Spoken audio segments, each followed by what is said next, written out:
Hey guys, my name is Armando. I'm a third-year economics student, and today I wanted to talk to you guys about my favorite apps and browser extensions for university students. In the final years of high school, I started using my laptop for basically everything study related. And at the beginning, it was mostly for the basics, so things like Word or PowerPoint. But eventually, I started using it as a tool to keep me organized and make me more productive. Of course, this video won't focus too much on exactly how to use these apps, but rather what exactly do I use them for and how have they helped. Momentum is a really cool extension that you can use for Firefox and Chrome. If you have it, every single time that you open your browser, you'll find a large clock and your main goal for that day. You'll also have a to-do list and a list of your main websites that you can customize. In my case, I usually start my days with the task that I'm dreading the most. By writing it down as my main goal in Momentum, every single time that I open my browser, I see what I'm supposed to be doing and how much time I have left. This helps me to stay on track and procrastinate less. Of course, you can easily substitute this with an agenda, sticky notes, or a planner. But in my case, because I use my laptop for everything throughout the day, it's just more convenient and helps me stay on track. So Alfred is a laptop search bar that substitutes the usual already built-in Apple search bar. And the reason why I use it is because it helps me access information much faster. So the Spotlight search bar actually helps you open apps in your laptop without having to look for them and then click on them. However, the Alfred search bar does a lot more than this. It helps you access any single document that you have on your laptop. It helps you access immediately internet. So I can just click Command and space to open the Alfred search bar, click whatever question I have, and it immediately opens Google and searches for it instead of having to open Firefox and open Google, then write it down, etc. The reason why I use this is because of an idea that I got from a book called Atomic Habits. The idea is that to get into good habits and procrastinate less, you should reduce the time that it takes you to switch from one activity to another, so the friction between both activities. Because my laptop is filled with a bunch of documents and it gets pretty crazy sometimes, being able to access any document super fast just reduces the amount of time that I need to open them. Of course, this application doesn't save me hours and hours in a day, but even if it only saves me a couple of seconds, just being able to access that information that bit faster helps me a lot. This can also apply to your study environment in general. If you have a completely unorganized desk and you can't find anything fast, then eventually you're just going to slack off a bit more because it's going to take you more work to actually get ready to study.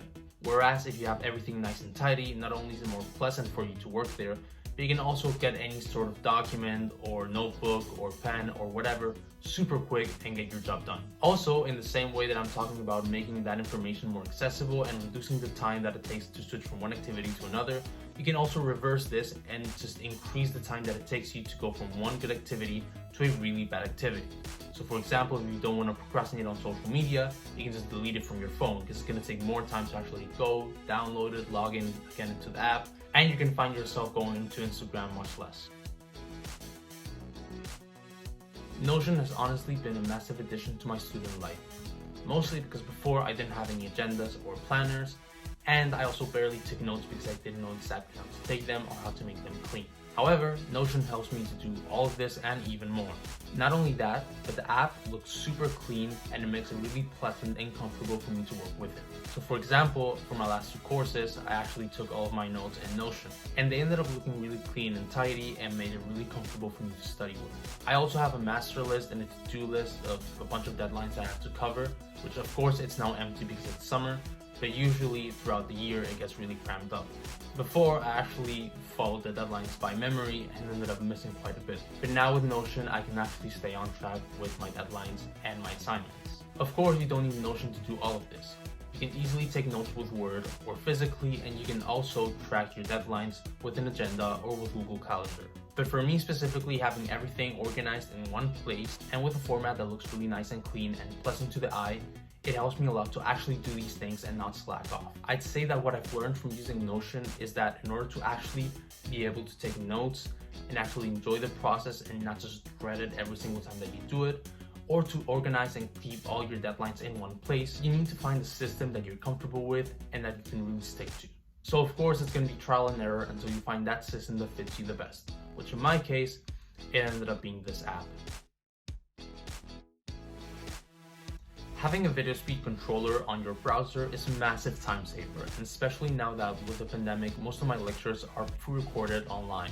Being able to increase the speed of a lecture from 2 hours to maybe an hour and 30 minutes is honestly really helpful.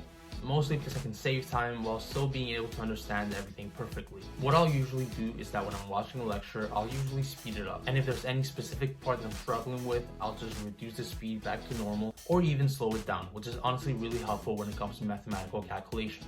Now, YouTube does have this feature, but of course it's only available for YouTube and not for every single video on the web. So it's really helpful to actually get a browser extension that helps you change the speed of any video. I also found this a time saver when I had to go through a bunch of content and didn't have enough time. This is honestly really helpful, especially for those moments when you have a bunch of material to go through but not enough time, or for when you're revising for an exam and you just want to skim through the theory quickly and get the gist of it. So having a video speed controller on your browser can actually save you a bunch of time. For the final app, I don't think I have to give an introduction, but it's Spotify. I've been using Spotify since 2016, but I didn't get premium until 2019. And it's honestly been a massive game changer. I basically listen to music throughout the entire day, even when studying. So I have a bunch of playlists on Spotify. I have playlists for when I work out, for when I'm in a bad mood, in a good mood, and I also have some classical music and study playlists for when I have to memorize some things, or for when I'm working on assignments or group projects. Sometimes when I'm just doing exercises or doing a task that's really repetitive, such as doing a bibliography for a paper, I'll just put on my favorite playlist and it helps get through the task much easier. There's a bunch of classical music artists that really help me focus, and there's a bunch of study playlists that you have on Spotify that are already pre-made for you. Spotify isn't the only music app. You can also use YouTube, you can use Apple Music, SoundCloud. There's a bunch of options. Spotify is the one that works for me the best. And I definitely recommend that all of you start using, or at least try to use, some sort of relaxing music without lyrics, because at least in my case, it really helps me focus and get the job done. And these were my favorite apps and browser extensions that I've been using throughout my student life and university. So I really hope that you guys enjoyed the video and that you learned something from it, and peace.